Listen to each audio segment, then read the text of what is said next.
오늘 이 시간 우리에게 주시는 하나님의 말씀 예레미야 애가 5장 7절 8절의 말씀이 되겠습니다.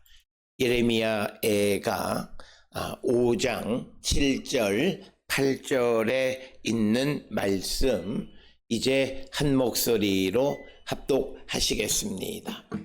우리의 조상들은 범죄하고 없어졌으며 우리는 그들의 죄악을 담당하였나이다. 종들이 우리를 지배하며 그들의 손에서 건져낼 자가 없나이다. 아멘.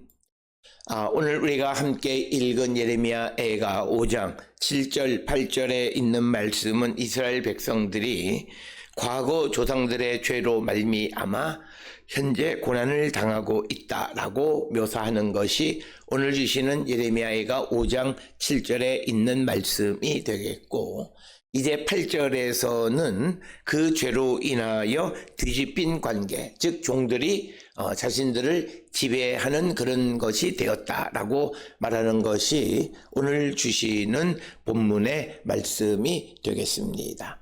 특별히 오늘 주시는 본문 7절에 있는 말씀, 우리 조상들은 범죄하여 없어졌으며 우리는 그들의 죄악을 담당하였느니라 라고 하는 이 생각을 우리는 여러 가지 관점에서 함께 생각해 보는 시간이 되어야 합니다.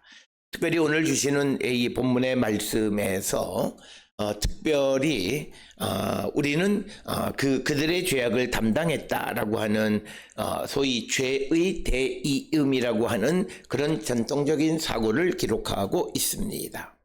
그래서 이런 사고는 출애굽기 20장 5절이나 또는 출애굽기 34장 7절 등에서 나타나고 있는 전통적인 이스라엘 사람들의 생각이 되겠습니다.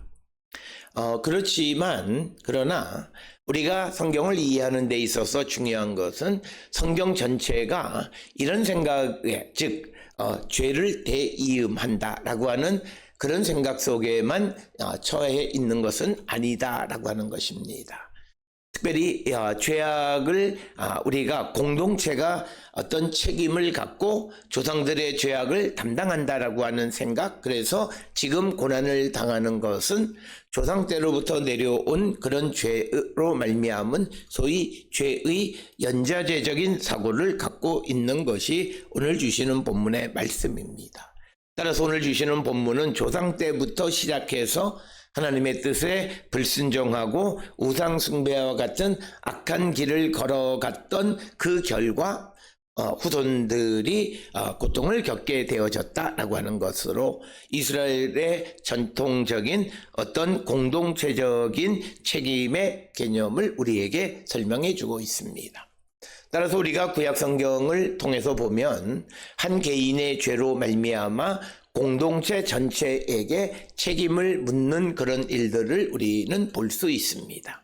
아간의 범죄가 대표적이고, 아간이 하나님의 말씀을 어겨 전리품을 숨기는 일로 말미암아 이스라엘 백성 전체가 전쟁에서 실패하는 경험을 갖게 하는 것이고, 그런 생각들을 우리는 찾아볼 수 있습니다. 그러나 성경이 이런 죄의 연좌죄에 딱 묶여있고 하나의 생각으로만 전체를 구성하고 있는 것은 아니라, 성경에 나타나 있는 이런 신학적 특성들은 시대에 따라서 조금 변질되어지는 것이 있다. 그런데 그 변화는 우리를 구원하기 위해서 하나님께서 우리에게 죄에 대한 책임을 공동체적인 것에서 개인에게 묻는 것으로 바뀌게 되어졌다라고 하는 것입니다.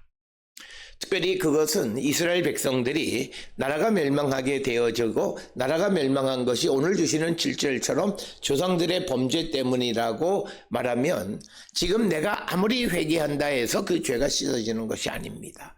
그렇기 때문에 이제 이스라엘 백성들이 조상들의 죄로 하나님의 심판을 받아서 나라가 멸망하고 바벨론 포로로 잡혀갔다 할지라도 그런 생각이 지속되어지는 하는 이스라엘 백성에게는 희망이 없다라고 하는 것입니다. 그래서 우리가 에스겔 18장 이 18절 이하에 보면, 특히 20절에 보면 이렇게 기록하고 있습니다. 범죄하는 그 영혼은 죽을지라. 아들은 아버지의 죄악을 담당하지 아니할 것이요 아버지는 아들의 죄악을 담당하지 아니하리니 의인의 공의도 자기에게로 돌아가고 악인의 악도 자기에게로 돌아가리라. 자, 지금 오늘 주시는 예레미야애가 5장 7절에서 지금 하나님의 심판을 받은 이스라엘 백성들이 생각할 때 우리는 조상들로부터 하나님의 뜻에 어긋나고 우상을 숭배한 그 죄로 말미암아 오늘 우리가 이 하나님의 심판을 받게 됐다라고 말합니다. 그런데 이제 그렇게 심판을 받은 자들이 자기의 잘못을, 조상들의 죄를 자백하고 하나님께서 그들에게 은혜를 베푸시고 그들에게 새로운 소망을 주실 때 이제 하나님의 기준은 바뀐 겁니다. 그것은 뭐냐면 아들은 아버지의 죄악을 담당하지 아니할 것이다. 즉 오늘 주시는 7절에서 우리의 조상들은 범죄하여 없어졌고 우리는 그들의 죄악을 담당했다 이렇게 기록되어졌는데 에스겔 18장 20절에서 아들은 아버지의 죄악을 담당하지 않는다 이렇게 말합니다. 그러면서 아버지는 아들의 죄악을 담당하지 아니하리니 의인의 공의도 자기에게로 돌아가고 악인의 악도 자기에게로 돌아가리라. 즉 7절에서는 어떤 죄에 대한 공동체적인 책임감, 연좌죄를 강조했다면 이제 에스겔 18장 20절에서는 죄의 개인주의적인 성격을 강조합니다. 그래서 하나님께서 비록 지금 너희들이 조상들의 죄를 담당해서 이제 너희들이 하나님의 공의로운 심판 가운데 멸망했고 포로로 잡혀오는 상황에 처해 있지만 너희들이 죄를 자복하고 하나님 앞에 나왔으니 이제 너희들에게 새로운 희망을 주는데 하나님이 말씀하시기를 너희는 이제 조상들의 죄를 담당하지 않는다. 그리고 이제 너희들이 어떻게 살아가느냐라고 하는 것에 달려 있다라고 하는 것입니다.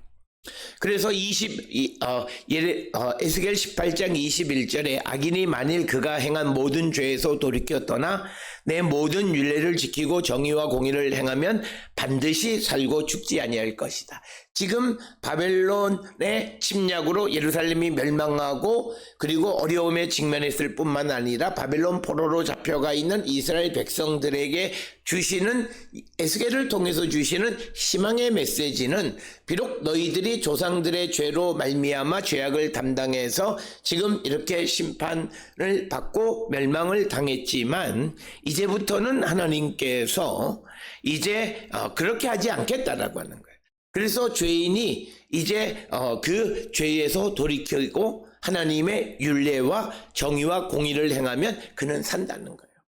그래서 이스라엘 백성들이 조상들의 죄를 짊어짐으로 예루살렘이 멸망할 당시에 멸망을 당했지만 그러나 그들이 그 죄를 하나님 앞에 와 자복하면 하나님께서 이제 그들의 죄를 용서하시고 그들이 하나님의 율례, 공의, 정의 가운데 살아가면 그들은 더 이상 조상들의 죄로 말미암아 죽음에 처하지 않을 것이다 라고 하는 것이 오늘 주시는 본문의 말씀입니다. 특별히 우리가 성경을 이해할 때 특별히 성경에 대한 생각들이 구약 성경 안에서도 그리고 구약과 신약에서 달라진 그런 개념들을 발견할 수 있습니다. 그럴 때 우리는 그것들이 이 본문이 어느 시대에 어떤 상황 속에서 이런 말씀을 하셨는가라고 하는 것을 정확하게 우리가 알고 그리고 성경을 보고 이해하는 자가 되어야 한다라고 하는 거예요. 만약 그렇지 않다면 이런 겁니다. 오늘 주시는 본문에 우리는 그들의 조상들의 죄악을 담당한다라고 하는 7절 한 절만 딱 잘라가지고 그래서 한동안 우리 한국교회는 무슨 조상의 죄를 끊어내라 뭐 이런 이야기들이 있었습니다. 그리고 네가 지금 잘 안 되는 것은 조상들의 죄 때문이다 뭐 이런 쓰잘데기 없는 소리를 하는 사람들이 많았습니다. 그들은 예레미야애가 5장 7절을 통해서 보면 맞는 말이에요. 뿐만 아니라 출애굽기 그 20장 5절이나 34장 7절을 통해서는 맞는 말이에요. 그러나 에스겔 18장 20절 이하에 나와 있거나 신명기서 여러 곳에 기록되어 있는 말씀에서 죄의 개인주의적인 그런 심판을 말씀하시는 구절을 가지고 있기 때문에 이제 우리는 조상이 어떤 사람이라 할지라도 나는 내가 하나님의 말씀과 하나님의 공의와 정의 가운데 살아가면 조상의 범죄는 나에게 전혀 영향을 끼치지 않는다라고 하는 겁니다. 이것이 이스라엘 사람들에게 희망입니다. 특별히 오늘 우리가 살고 있는 이 시대에 가장 큰 것은 무엇이냐면 그 사람들이 절망하는 것 중에 가장 큰 절망은 내가 알지 못하는 조상들의 일로 말미암아 내가 지금 어려움을 당하는 거예요. 지금 우리 사회가 어떤 의료개혁이나 또는 보험이나 4대 보험의 개혁 이런 것들을 추진하는 이유는 앞으로 미래 세대가 자신들이 알지 못하는 그런 이전 세대들 때문에 여러 가지 고난에 당한다라고 하는 거예요. 그런데 성경은 그 문제를 어떻게 해결하냐면 이제 과거와 미래 세대와를 끊어내는 거예요. 그래서 우리가 오늘 주시는 예레미야가 5장 7절에서는 조상의 범죄함으로 그 죄악을 담당해서 고난을 당했다고 말하고 있기는 하지만 그런 사람들에게 희망을 줄 수 있는 것은 딱 하나예요. 비록 너희 조상들의 죄를 담당하고 너희들이 이렇게 고난을 당한다 할지라도 이제 죄를 자백하고 하나님 앞으로 와서 이제 너희들이 하나님의 율례와 정의와 공의를 행하면 너희는 살 것이다 이렇게 말하고 있습니다. 그래서 예레미야 18장 24절에서는 철저하게 죄의 개인주의적인 특성을 강조합니다. 그래서 예레미야 에스겔 18장 24절에 만일 의인이 돌이켜 그의 공의에서 떠나 범죄하고 악인이 행하는 모든 가증한 일대로 행하면 살겠느냐? 그가 행한 공의로운 일은 하나도 기억되지 아니하리니 그가 그 범죄함과 지은 죄로 죽으리라 이렇게 말하고 있습니다. 그러니까 우리가 잘못 이해하는 것은 내가 과거에 한번 하나님 앞에 바른 삶을 살았다 해서 그것이 영원히 지속되어지는 것이 아니다라고 하는 것을 우리에게 분명하게 가르쳐주는 말씀이 되겠습니다. 그래서 성경은 우리에게 강조하는 것이 과거 내가 의인이냐 악인이냐가 중요한 것이 아니라 지금 내가 하나님과의 관계 속에서 어떤 사람인가 라고 하는 것이 중요하고 그래서 악인이 회개하고 돌이켜서 주님의 말씀과 공의와 정의를 행하면 22절에 에스겔 18장 22절에 그 범죄한 것이 하나도 기억함이 되지 아니하리니 그가 행한 공의로 살리라. 지금 그가 행하는 공의, 즉 과거에 행했던 하나님 앞에 죄를 자백하고 용서받고 새로운 삶을 시작하면 과거에 그가 지었던 모든 죄에 대해서는 조금 더 기억되어지지 않는다. 즉 책임을 묻지 않는다라고 하는 것입니다. 그렇게 되어야만 미래 세대가 희망을 가질 수 있다라고 하는 것입니다. 그래서 오늘 주시는 본문은 지금 예루살렘이 멸망을 당하고 이방에 포로로 잡혀가 있는 사람들에게 너희들이 조상들의 죄 때문에 이 일을 당하고 있다라고 말하면 아무리 내가 하나님 앞에 죄를 자백해도 조상들의 죄는 조상들이 회개하지 않았기 때문에 그것이 지속적으로 이어질 수밖에 없습니다. 그렇기 때문에 그들에게는 희망이 있을 수 없어요. 죄의 연좌죄 속에 있으면 모든 사람은 사망이에요. 그런데 에스겔 18장에서 우리에게 새로운 길을 열어주셨다라고 하는 것입니다.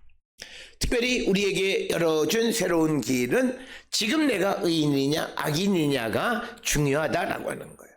그래서 내가 지금 하나님의 의 가운데 하나님의 말씀 가운데 살아가면 그는 살 수 있다라고 하는 것이 성경의 말씀이고 비록 그가 과거에 의인이었다 할지라도 그가 범죄하고 하나님의 말씀에서 떠나면 그는 그가 행한 악으로 말미암아 죽는다라고 하는 것이 오늘 주시는 성경의 말씀이 되겠습니다. 그래서 24절에 있는 말씀에 보면 만일 의인이 돌이켜 그의 공의에서 떠나 범죄하면 악인이 행하는 모든 가증한 일을 하면 살겠느냐. 그가 행한 공의로운 일은 하나도 기억되지 않는다는 것. 그래서 성경은 엎어쓰기예요. 엎어쓰기라는 것은 뭐냐면 내가 과거에 아무리 좋은 일을 했다 할지라도 지금 악한 일을 하면 악이 나의 삶을 엎어서 나의 평가는 악인이에요.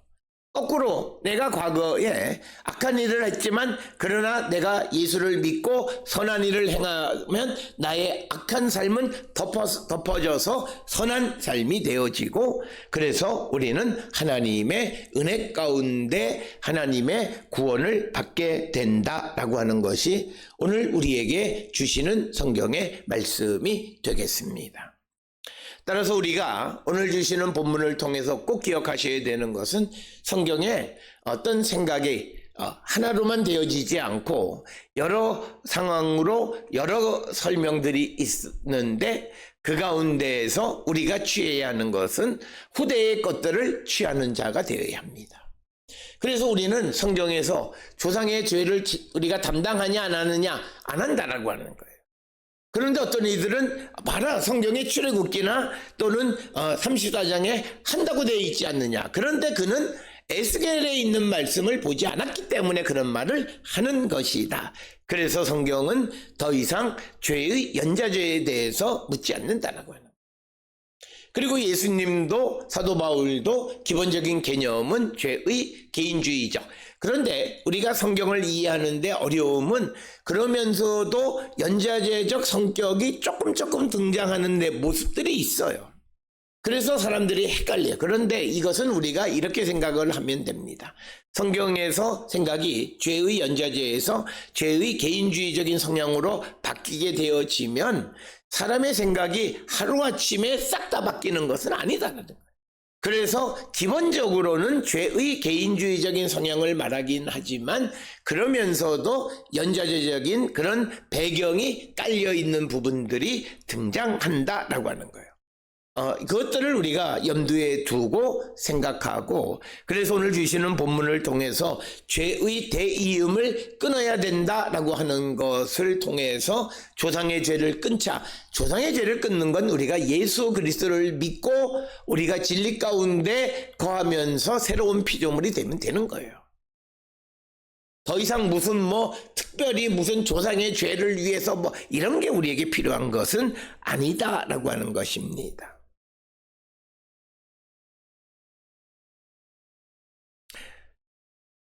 그것은 우리가 기본적으로 이것을 알아야 돼요. 성경에 보면 속죄제가 있어요. 속죄제는 자기가 지은 죄를 자백하는 거예요. 그렇게 될 때 용서해 주시는 거예요. 그런데 어떤 이들이 자기가 알지 못하면 그는 그것에 대해서 회개하지 못해요. 그러니까 그 죄는 자기는 모르지만 아직 그 안에 그 죄가 남아있는 거예요. 그래서 우리가 속죄제에 대한 레위기서의 기록에 보면 내 죄가 생각나거든 내가 생각이 나거든 제사장 앞에 가서 내 죄를 자백하는 거예요. 그러니까 우리가 조상들이 행한 죄, 내가 알지 못하는 죄에 대해서 내가 속하고 내가 그것에 대해서 용서를 구할 뭐가 없다라고 하는 거예요.